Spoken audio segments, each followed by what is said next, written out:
আসসালামু আলাইকুম প্রিয় শিক্ষার্থীরা, তোমরা কেমন আছো? আমি আশা করি অনেক ভালো আছো। সো আজকে আমরা একটা টপিক নিয়ে আলোচনা করব, সেটা হচ্ছে চেঞ্জিং সেন্টেন্স। ঠিক আছে, চেঞ্জিং সেন্টেন্স ঢাকা বুট 2024 আসছে এই প্রশ্নটা, এবং ময়মনসিংহ বুট 2024 এই প্রশ্নটা আসছে, আবার সিলেট বুট মেবি 15 না কতই আসছে। যাই হোক, আজকে আমরা এই গুরুত্বপূর্ণ প্রশ্নটা উত্তর করব, চেঞ্জিং সেন্টেন্স। ঠিক আছে, এখানের মধ্যে তোমাদের এই বোর্ডের মধ্যে যে অ্যাক্টিভ প্যাসিভ মানে ভয়েস এবং ডিগ্রি আমি বাদ দিয়ে দিছি, কারণ এগুলো তোমাদের 26 এবং 27 পরীক্ষার্থীদের সিলেবাসে নাই। সো এগুলো বাদে যেগুলো আছে আমি এগুলো সমাধান করে দেওয়ার চেষ্টা করছি। দেখো, এই যে বি নাম্বার আসছে কি, এ নাম্বার মেবি অ্যাক্টিভ বা প্যাসিভ, যেটা তোমাদের এখন সিলেবাসে নাই। A corruption person can do anything against morality, মানে একজন দুর্নীতিবাজ ব্যক্তি যে কোনো কিছুই করতে পারে এগেনস্ট নৈতিকতার বিরুদ্ধে। আচ্ছা, এই যে আর্টিকেল আমি আমার এই চ্যানেলের মধ্যে ক্লাসটা দেওয়া আছে, তোমরা ক্লাসটা অবশ্যই দেখে আসবা, সিম্পল কমপ্লেক্স কম্পাউন্ডের। ঠিক আছে, একদম তৃতীয় পার্ট মেবি। সো এখানে দেওয়া আছে আর্টিকেল প্লাস অ্যাডজেক্টিভ প্লাস যদি নাউন থাকে, তখন কিভাবে তুমি কমপ্লেক্স করবা। এখন এটা কিন্তু আমরা অবশ্যই, এটা সিম্পল আছে আমরা দেখতেছি, এটার কমপ্লেক্স করতে গেলে কী করতে হবে, আগে আমরা আর্টিকেল নাউন, এই যে আর্টিকেল নাম এবং নাউন নিয়ে আসলাম, তারপর দিতে হবে কি হু, কারণ এ করুপশন পার্সন মানে তো ব্যক্তি, কারণ হো নিতে আর বস্তু হইলে হুইচ নিতাম, হুইচ বস্তু হইলে হুইচ নিতাম, WICH হুইচ। ওকে, দিলাম। তারপরে বি ভার্ব নিতে হবে, এটা তো প্রেজেন্ট টেন্স, কারণ ক্যান দেখে বুঝতে হবে, এখানে ইজ নিলাম।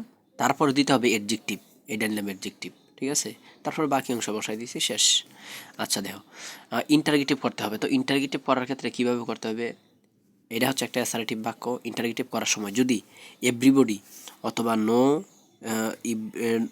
নোবডি, নান, নো ওয়ান যদি বাক্যের সাবজেক্ট হয়, অ্যাসার্টিভ থেকে ইন্টারগেটিভ করার সময় সর্বপ্রথম এই যে এইটা অথবা এখানে যেটা আছে, ইন্টারগেটিভ করার ক্ষেত্রে কিন্তু তুমি কি করবা, ইন্টারগেটিভ করার ক্ষেত্রে হো দিবা সর্বপ্রথম এই যে এটার পরিবর্তে, আর বাকি অংশ যেমনি আছে তুমি এমনিতেই বসাই দিবা, তাহলেই হয়ে যাবে।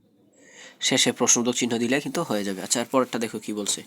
তো এখন কম্পাউন্ড করার কথা, এই যে দোল যুক্ত, অবশ্যই সিনসেস ওয়েন যুক্ত, মানে কমপ্লেক্স সেন্টেন্সও যদি দোল দো থাকে, এটা কিন্তু একটা কমপ্লেক্স সেন্টেন্স। কম্পাউন্ড করার সময় শুধু দো বা ওলদো দা উঠাই দিবা, মধ্যে শুধু বাট দিলেই হয়ে যাবে। এটা এর আগে আমি একটা বুট প্রশ্নের মধ্যে দেখাচ্ছি, এবং আমার সিম্পল কমপ্লেক্স কম্পাউন্ডের ক্লাসগুলো দেখলে তোমার একদম ইজি মনে হবে।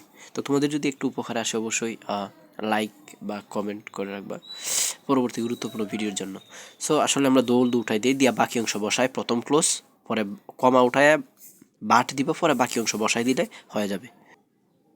আচ্ছা দেখো, এই যে আমি শুধু দো বা অলদো যেটাই তাকে উঠাই দিব, প্রথম ক্লোজ বসাইলাম, প্রথম ক্লোজ বসাইছি। ঠিক আছে, কমা তুলে বাদ দিছি, পরে আবার দ্বিতীয় ক্লোজ বসাই দিছি। এখানে দেখো দুইটা ক্লোজের সাবজেক্ট যদি একই হয়, এই পরেরটার সাবজেক্ট না দিলে সমস্যা নাই। ঠিক আছে, এটা হচ্ছে আমরা করলাম কম্পাউন্ড, কারণ কম্পাউন্ড মানে হচ্ছে অ্যান্ড অথবা বাট অথবা অর। ঠিক আছে, অ্যান্ড বাট অর মানে যে কোনো একটা তুমি বসা দিলে হবে। বাট দোল দো যদি থাকে, তাহলে তোমার কী দিতে হবে, বাট দিতে হবে। এখন হচ্ছে আমরা পরের সেন্টেন্সটা দেখি। এটা, I hope that Bangladesh will be free from this evil মানে হচ্ছে ক্ষতি বা নিষ্ঠুর, ফ্রি ফ্রম মানে মুক্তি। দেখো, একই সেন্টেন্সে একটা সাবজেক্ট, এই যে একটা ভার্ব, এখানে সাবজেক্ট এখানে ভার্ব, একই সেন্টেন্সে দুইটা সাবজেক্ট এবং দুইটা ফিনিট ভার্ব হইতে পারে না।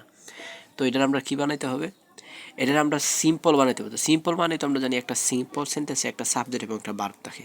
তো এটার মধ্যে যেভাবে একটা সাবজেক্ট একটা ভার্ব আনতে হবে। দেখো, আমরা উই আনলাম, হুপ দিলাম, একটা সাবজেক্ট একটা ভার্ব আনলাম। এখানে দ্যাট আসলে একটা কনজাকশন হিসেবে ব্যবহৃত হয়েছে, মানে দুইটা সেন্টেন্স বোঝানোর জন্য। বাট দ্যাট উঠাই দিয়া বাংলাদেশ, তাহলে বাংলাদেশ হয়ে গেছে অবজেক্ট, এটার সাবজেক্ট না। আর এই যে উইলটা উঠাই দিয়ে, উইল তো একটা ফিনিট ভার্ব, উইল উঠাই দেওয়ার পরে টু বি দিছে, টু বি দেওয়ার এটা কারণটা কি একটা দেখো, টু বি দেওয়ার পরে এটা কিন্তু ফিনিট ভার্ব ছিল, এটা এখন নন ফিনিট ভার্ব হয়ে গেছে, তার মানে একটা সাবজেক্ট এবং একটা ফিনিট ভার্ব, তাহলে এটা কি সিম্পল সেন্টেন্স হয়ে গেছে। ঠিক আছে, আমরা এখন পরের প্রশ্নটা দেখি। তো এটারে বলছে আমাদের নেগেটিভ করার কথা, ঠিক আছে। Everybody wants to A corruption man, তাইলে এখানে অ্যাফার্মেটিভ থেকে মানে নেগেটিভ করার সময় সর্বপ্রথম এই যে এভরি যদি থাকে, এভরি যুক্ত অ্যাফার্মেটিভ নেগেটিভ করার সময় একটা রুলস আমার এই অ্যাফার্মেটিভ নেগেটিভের রুল স্ট্রাকচারটা দেখলে তুমি পারবা, ওইখানে যাও গিয়ে দেখো তাহলে বুঝতে পারবা। তাহলে আমরা এভরির পরিবর্তে কী দিব, THERE দেয়ার, এটা যেহেতু প্রেজেন্ট ইনডিফিনিট এসএস আছে, দেয়ার ইজ নো, ঠিক আছে। তারপর সাবজেক্ট দিবা, এই যে এভরির পরে যা থাকে, every man, every person, every বয়েস থাকলে এই পরে যেটা আছে এটা বসাই দেবো। ধরো আমরা এখানে বডি আছে, তো বডি বসাই দিলাম।